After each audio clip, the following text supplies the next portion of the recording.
ॐ अज्ञानतिमिरन्धस्य ज्ञानञ्जनशलाकया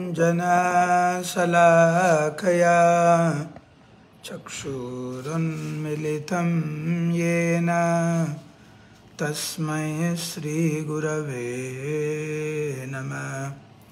नमः ॐ विष्णुपदाय कृष्णपृष्ठाय भूतले श्रीमते भक्तिवेदान्त स्वामिन् इति नामिने।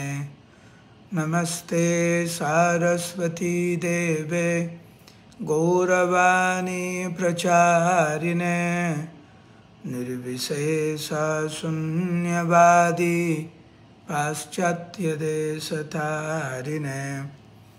श्रीचैतन्यमनोभीष्टं स्थापितं येन भूतले स्वयं रूप कदा मह्यं ददाति स्वपदान्तिकं। वन्देऽहं श्रीगुरौ श्रीयुतापदकमलं श्रीगुरुन् वैष्णवांश्च श्रीरूपं सक्रजातं सहगना रघुनाथान्वितं तं सजीवं साद्वैतं सावधूतं परिजनसहितं कृष्णचैतन्यदेवं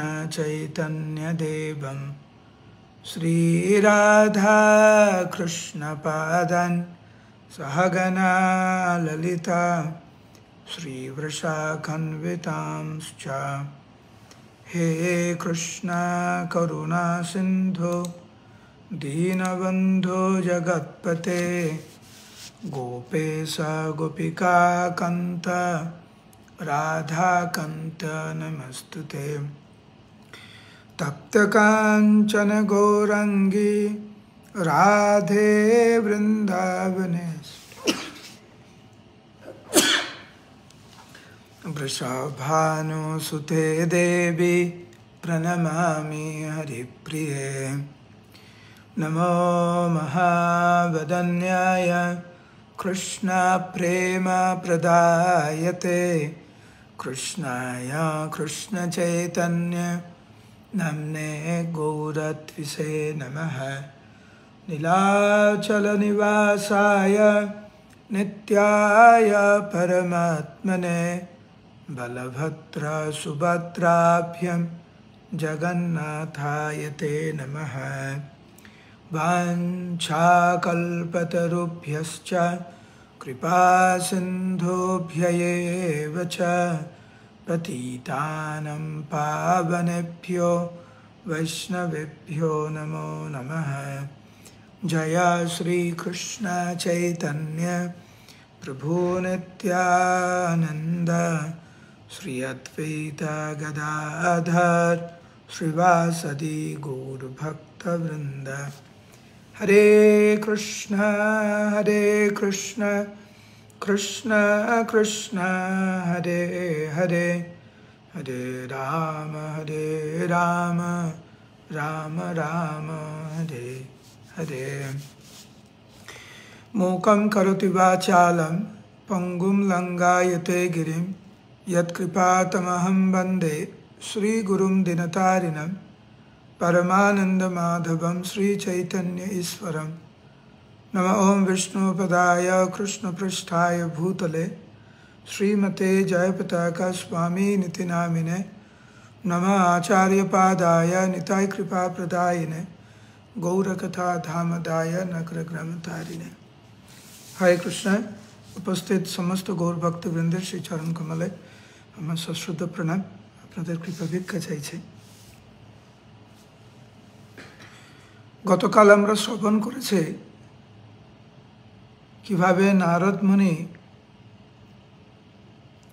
প্রজাপতি দক্ষের দ্বারা অভিশপ্ত হয়েছিলেন। কি দোষ ছিল নারদ মুনির? নারদ মুনির দোষ হচ্ছে উনি প্রচার করে যারা গৃহস্থ জীবনে প্রবেশ করার কথা ছিল তাদেরকে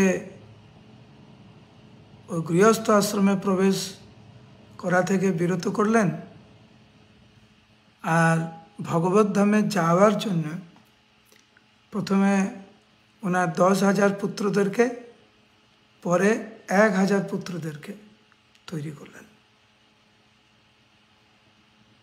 প্রজাপতি দক্ষ অত্যন্ত অসন্তুষ্ট হয়ে অভিশাপ দিলেন নারদ মুনিকে যে তুমি এক জায়গায় থাকতে পারবে না,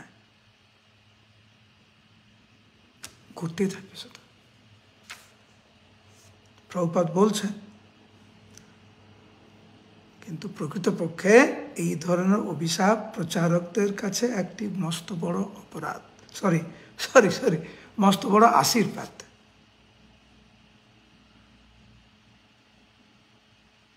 আমি ব্যক্তিগতভাবে বলতে পারি যে বাইরে থেকে যারা প্রচার করেন, সবসময় ঘুরতে থাকেন, কষ্ট আছে, কোনো সন্দেহ নেই। কারণ প্রত্যেকটা দিন আলাদা জায়গায়, আলাদা প্রসাদ, আলাদা থাকার জায়গা, আলাদা জল, আর দূষিত পরিবেশ, তো সেই জন্য প্রচার করতে গিয়ে শারীরিকভাবে অনেক কষ্ট স্বীকার করতে হয়, কোনো সন্দেহ নেই। কিন্তু এই কষ্টটা কিন্তু বড় আশীর্বাদ। যারা এই অভিশাপ পায়নি তারা সে আনন্দ বুঝতে পারবে না। প্রচার করার যে আনন্দ, ভগবানের জন্য, প্রভুপাদের জন্য, গুরুদেবের জন্য কষ্ট স্বীকার করার যে আনন্দ, এটা সবাই উপলব্ধি করতে পারে না। সকালের খাবার, সকালের প্রসাদ রাত্রে 10-12 ঘন্টা গাড়িতে জার্নি করে কোনো প্রসাদ নেই। রাত্রে ঠিকমতো ঘুম হচ্ছে না, কারণ প্রত্যেকটা দিন আলাদা আলাদা জায়গায়। কিন্তু গুরুদেবের মনোবাঞ্ছা পূর্ণ করার জন্য এই যে কষ্ট স্বীকার, এই কষ্ট স্বীকারের মধ্যে বিরাট আনন্দ রয়েছে। সেই জন্য প্রভুপাদ বলছেন এরকম অভিশাপ প্রচারকদের কাছে প্রকৃতপক্ষে একটি আশীর্বাদ।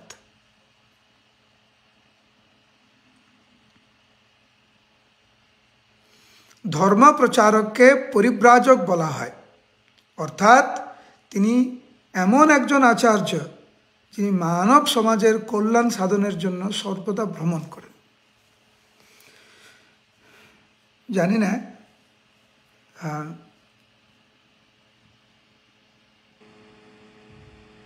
এখানে কেউ আছেন কিনা যে এটা উপলব্ধি করবে না।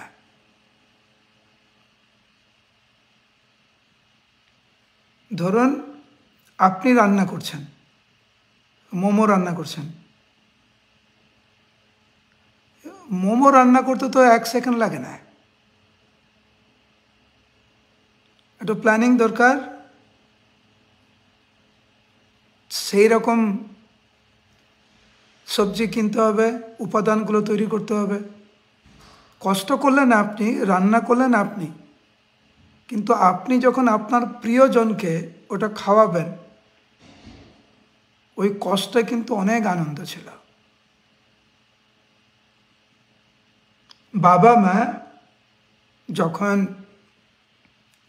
তার সন্তানদেরকে প্রথম কথা বলতে শুনে, প্রথম হাঁটতে দেখে, বা সন্তানরা যখন কোনো কিছু ভালো করে, বাবা মার যে কি আনন্দ, এটা কিন্তু বুঝিয়ে বলা মুশকিল। ঠিক সেই রকম একজন প্রচারক, সে যখন দেখে যে কোনো ভক্ত ভালো করে জপ করছে, এখন সে এখন ভক্তি জীবন পালন করছে, সে এখন গুরুদেবের কথা মতো মেনে চলার চেষ্টা করছে, এইটা দেখে যারা ভালো প্রচারক তাদের মনে যে কি আনন্দ, তখন মনে হয় যে হ্যাঁ, এত কষ্ট স্বীকার করার সার্থকতা কি, ও এখন ভালো জব করছে, ও আগের থেকে এখন ভালোভাবে ভক্তি জীবনে এগোচ্ছে। এবং এই জন্য এই দক্ষের যে অভিশাপ, এটা প্রকৃতপক্ষে আশীর্বাদ রূপে স্বীকার করেন। প্রজাপতি দক্ষ নারদ মুনিকে অভিশাপ দিয়েছিলেন যে তিনি ব্রহ্মাণ্ডের সর্বত্র ভ্রমণ করতে পারেন, তবুও তিনি কোনো এক স্থানে থাকতে পারবেন না। নারদ মুনির পরম্পরায় আমিও সেইভাবে অভিশপ্ত হয়েছি, প্রভুপাদ বলছেন। যে আমাদের যে পরম্পরা, ব্রহ্মমত গৌড়ীয় সম্প্রদায়, এই পরম্পরায় প্রচারকরা এই অভিশাপে অভিশপ্ত। প্রভুপাদ বলছেন আমিও অভিশপ্ত হয়েছে। যদিও পৃথিবীর সর্বত্র আমাদের কেন্দ্র রয়েছে এবং সেখানে থাকার খুব সুন্দর ব্যবস্থা রয়েছে, তবুও আমি কোথাও থাকতে পারি না।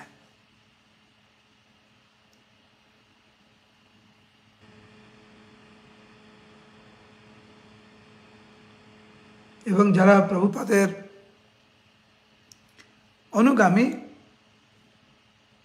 যারা প্রভুপাদকে সন্তুষ্ট করতে চায়, তাদেরও এই অভিশাপ নিতে হবে।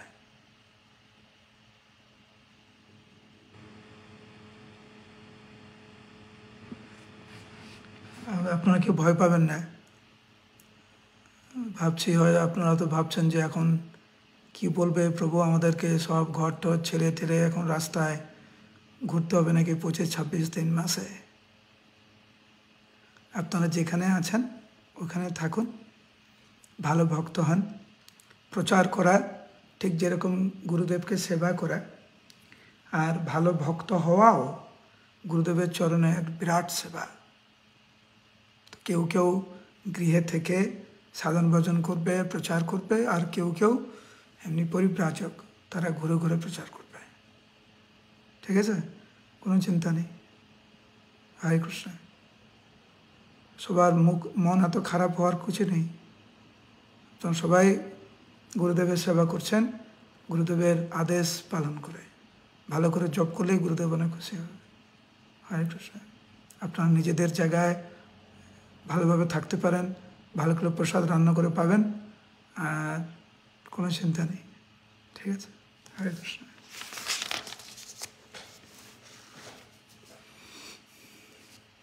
রাইট বৃন্দা, আজকে আমরা শুরু করব ষষ্ঠ স্কন্ধের 5ম অধ্যায়ের শেষ শ্লোক নম্বর 44।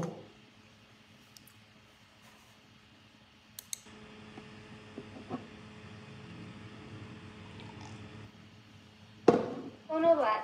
শ্রী সুখদেব গোস্বামী বললেন, হে রাজন, নারদ মুনি যেহেতু একজন সর্বসম্মত সাধু, তাই প্রজাপতি দক্ষ যখন তাকে অভিশাপ দিয়েছিলেন তখন তিনি বলেছিলেন, তদ্বারম, হ্যাঁ, আপনি ভালো কথাই বলেছেন, আমি এই অভিশাপ গ্রহণ করছি।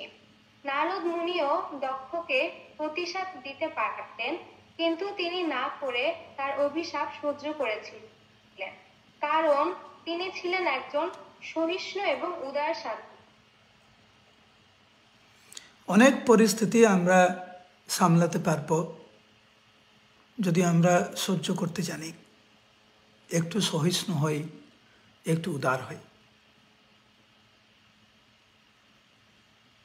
সব কাজে, সব কথায়, সব পরিবেশে, সব পরিস্থিতিতে প্রতিক্রিয়া করার দরকার নেই।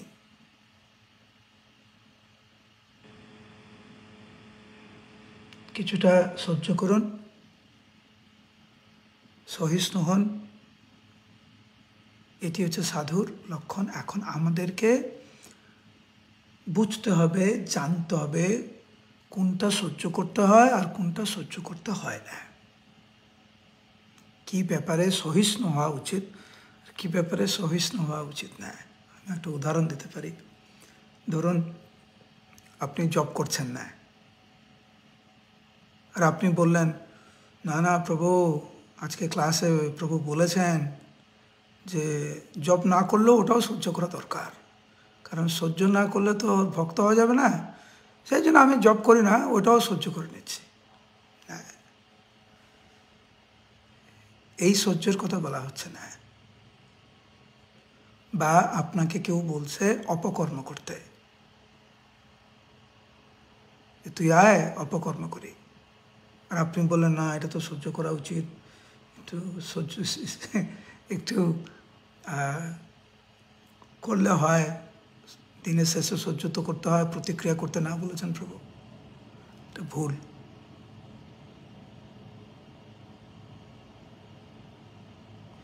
যখন কেউ আমাকে নিন্দা করছে, কেউ আমার সম্বন্ধে খারাপ কিছু বলছে,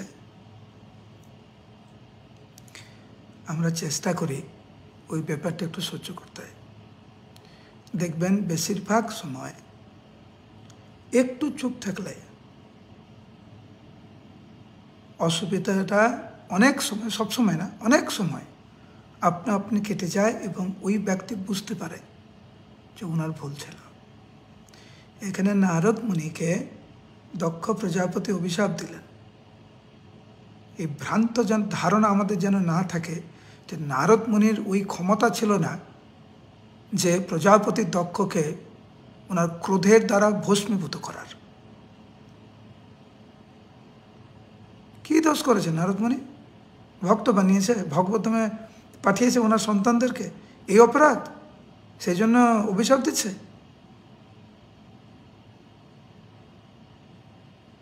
শ্রীমদ্ ভাগবতাই আমরা শ্রবণ করেছি। মা বাবা তাদেরও হওয়া উচিত যারা হচ্ছে সন্তানদেরকে ভগবত ধামে নিয়ে যেতে পারবে।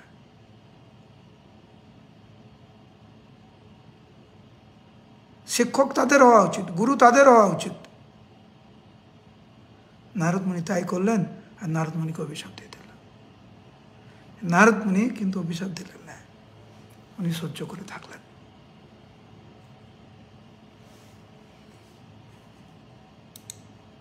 প্রথম প্যারাগ্রাফটা পড়ো, তাৎপর্যের।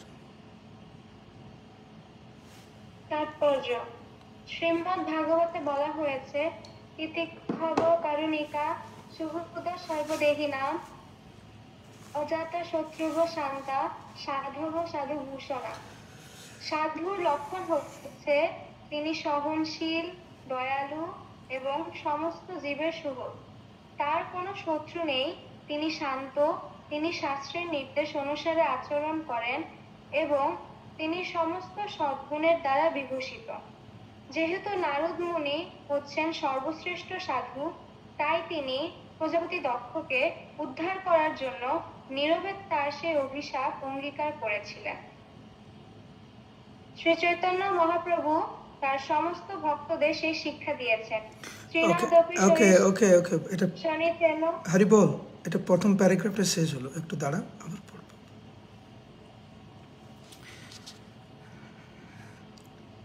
আমার সকালের আজকের একটা ঘটনা মনে পড়লো এক্ষুনি, যে যদি একটু ধৈর্য ধরা যায়, একটু যদি শান্ত হওয়া যায়, তাহলে দেখবেন আমরা কিন্তু অনেক জটিল পরিস্থিতির মধ্যে আমাদেরকে প্রবেশ করতে হবে না।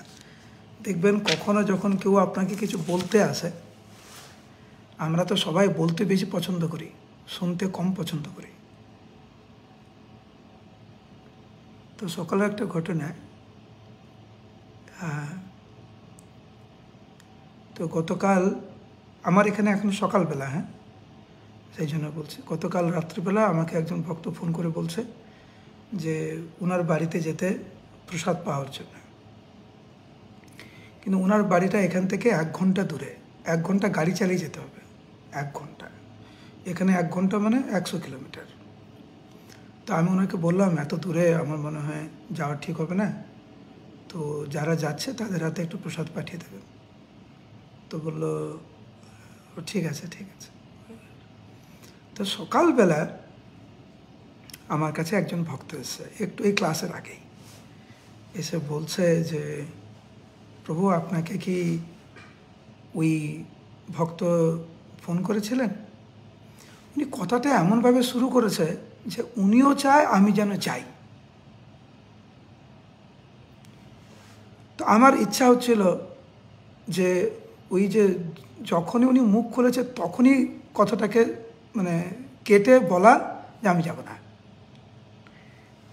কিন্তু আমি ভাবছি এখন বলবো না, উনি সিনিয়র ভক্ত, উনি একজন প্রভুপাদের শিষ্য, এমন করে বলছে আমি একটু শান্ত, আমি যে শুনছি, পুরোটা শুনি উনি কী বলে। তারপরে তুমি তুমি কি যাবে, আমাকে বলছে তুমি কি যাবে।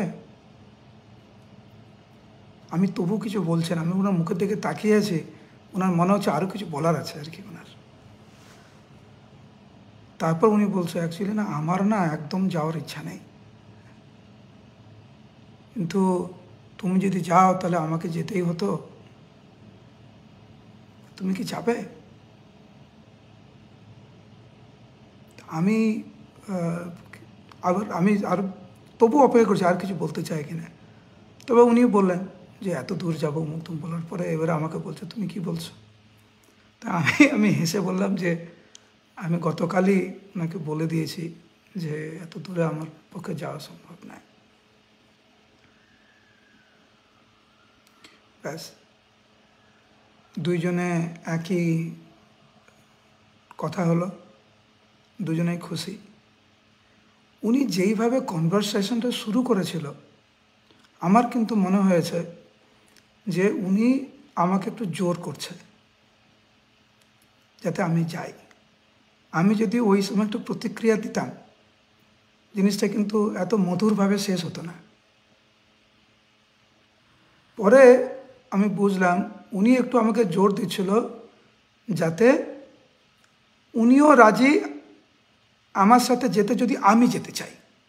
যদি আমি যেতে চাই তাহলে উনিও কষ্ট করতে রাজি। পরে এটা বুঝলাম আমি। প্রথমে কিন্তু আমি ভুল বুঝছিলাম।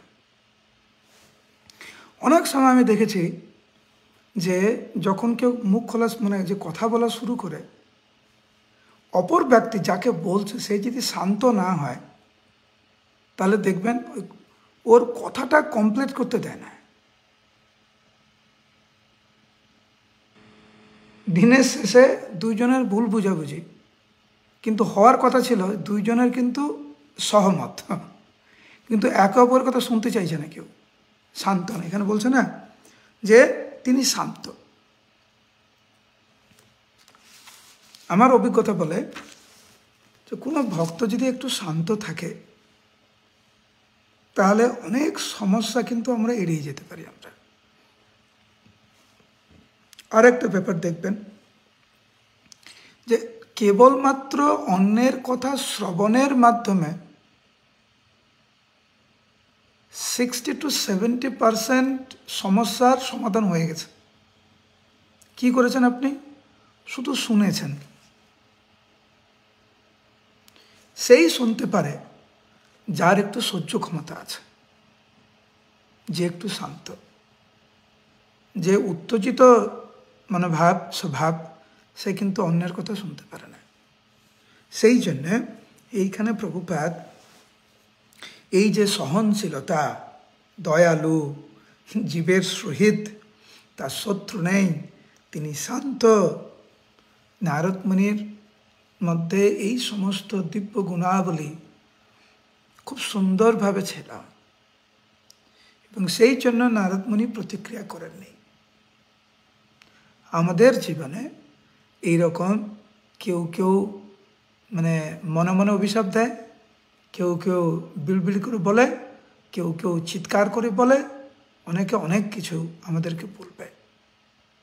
যদি সেটা ব্যক্তিগত হয়ে থাকে তাহলে চেষ্টা করবেন যতটুকু সম্ভব একটু সহ্য করে নিতে। যখন আর পাচ্ছেন না তখন হয় অন্য কারুকে দিয়ে বা নিজে প্রকাশ করতে পারেন, বৈষ্ণব সদাচার মেনটেন করে।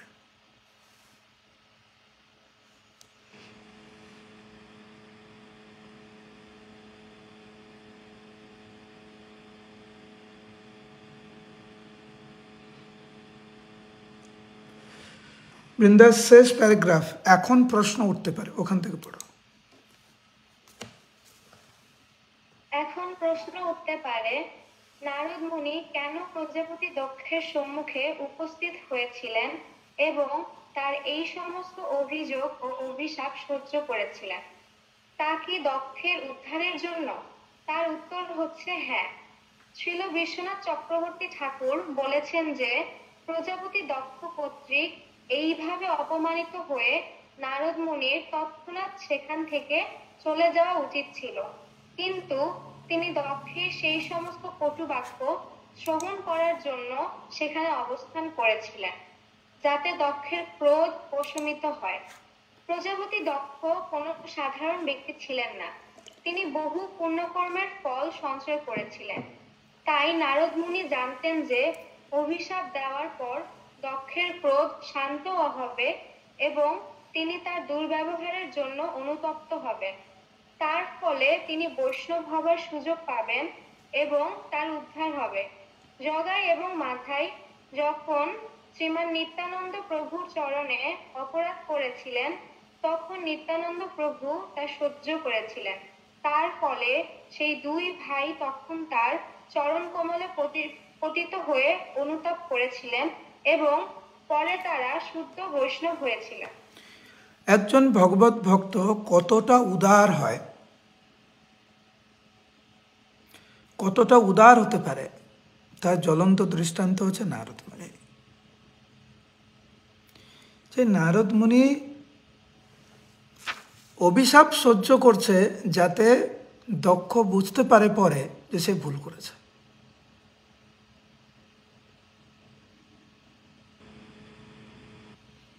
দুইজনেই যদি অভিশাপ দিত একে অপরকে, দুজনেরই ক্ষতি হতো।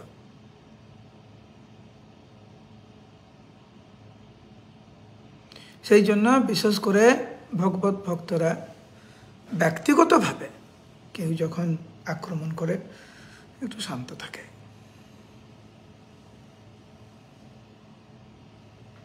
যারা তার আশেপাশে আছে তারা দেখবেন একটু পরিবর্তন হয়ে যায়। এটা কে করছে? এটা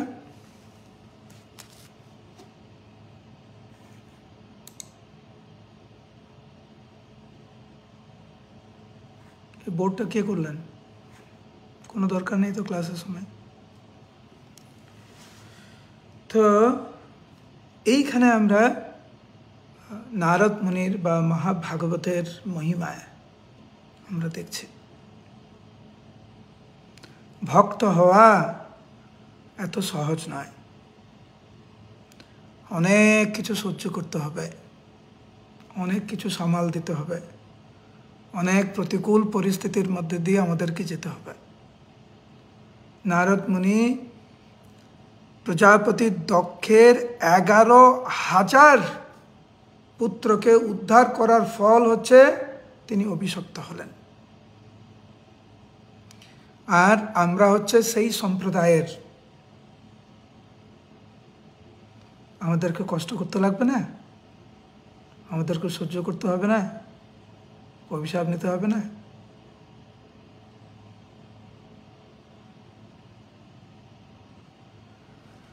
হরে কৃষ্ণ কৃষ্ণ কৃষ্ণ হরে হরে, হরে রাম রাম রাম হরে হরে। হরে কৃষ্ণ। কারো কোনো প্রশ্ন আছে?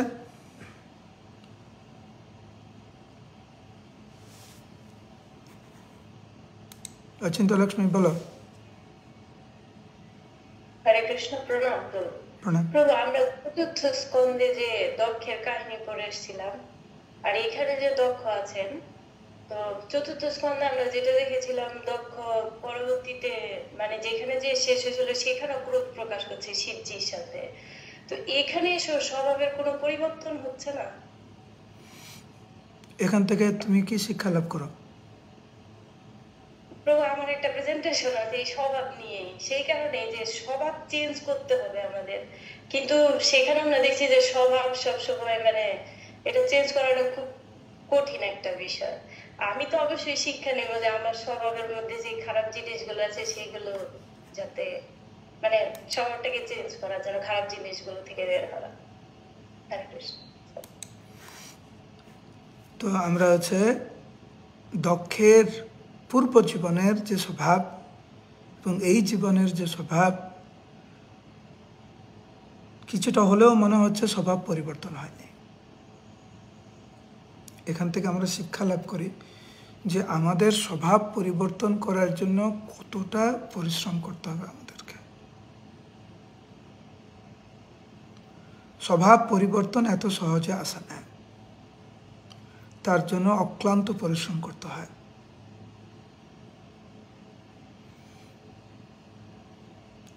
প্রজাপতি দক্ষের যদি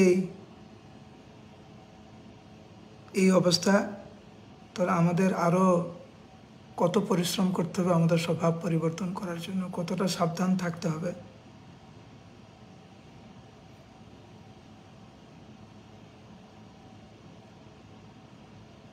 তুমি যেটা বলছো এরকম না।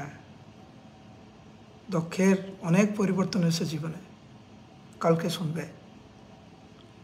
পূর্ব জীবনের দক্ষ যেরকম প্রতিক্রিয়া করেছিলেন, এই জীবনে কিছুটা যে পরিবর্তন এসছে সেটা আমরা কালকে শুনব। প্রজাপতি দক্ষ পূর্ব জীবনে যে ভয়ঙ্কর অপরাধ করেছিলেন, তার থেকে যে এই জীবনে কিছুটা হলেও পরিবর্তন এসছে, এটা ঠিক, এটা আমরা কালকে শুনব।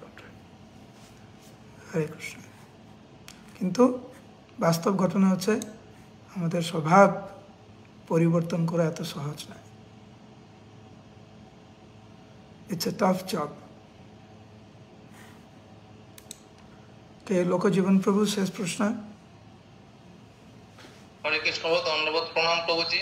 প্রণাম প্রভুজি। যেভাবে দক্ষ প্রজাপতি দক্ষ যেভাবে ক্রোধটা প্রকাশ করলেন প্রভুজি, আমি এর খুব শিকার হয়ে পড়েছি প্রভুজি। এই ক্রোধটাকে কি করে কমানো যাবে যদি একটুখানি বলেন, তাহলে আমি একটু শান্তি পাই। কিন্তু গতকাল একটা ঘটনা ঘটে যাওয়ার পর থেকে আমি জব করতে পারছি না, সেই জন্য এই ক্রোধটা কিভাবে কমাবো যদি একটু বলেন প্রভুজি, খুব ভালো হয়।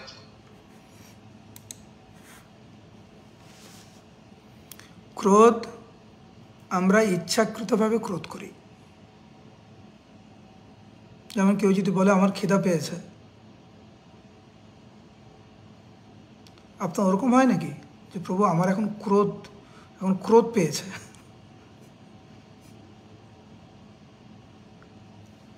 ক্রোধ আমরা ইচ্ছাকৃতভাবে করি, জেনে শুনে করি। দেখবেন আমি যদি আপনাকে একটু বকা দেই, আপনি কিন্তু আমার প্রতি এতটা ক্রোধ প্রকাশ করবেন না যতটুকু অন্য কেউ বকা দিল আপনাকে, একই কথা।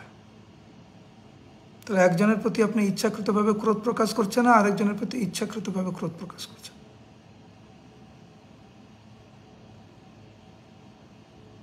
কেন আমরা বুঝবো না যে ক্রোধ প্রকাশ করার মাধ্যম দিয়ে আমাদের ভগবত ভক্তি স্তব্ধ হয়ে যাচ্ছে, সম্পর্ক খারাপ হয়ে যাচ্ছে, শারীরিক অসুস্থতা আসে,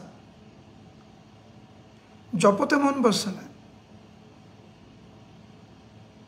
তো একটা গুণের জন্য যদি এত প্রতিকূলতা আমাদের জীবনে আসে, তাহলে আমাদের সচেতনভাবে ক্রোধকে সামলানো দরকার। কি করা উচিত? ভক্তিবিনোদ ঠাকুর বলেছেন নরসিংহদেবের কাছে প্রার্থনা করা উচিত। নরসিংহপল্লীর যে মহিমা প্রকাশ করেছেন ভক্তিবিনোদ ঠাকুর, সেখানে ভক্তিবিনোদ ঠাকুর বর্ণনা করেছেন, হে নরসিংহদেব, হে প্রভু, তুমি আমাকে রক্ষা করো, এই ক্রোধ থেকে তুমি আমাকে রক্ষা করো। এক হচ্ছে নিজের চেষ্টা, দ্বিতীয়ত হচ্ছে ভগবান নরসিংহদেবের কাছে প্রার্থনা করা, আর কোনো উপায় নেই। সুব্রত, তোমার প্রশ্ন কালকে নেই? ঠিক আছে, অলরাইট। হরে কৃষ্ণ কৃষ্ণ কৃষ্ণ হরে হরে, হরে রাম রাম রাম হরে হরে। হরে কৃষ্ণ।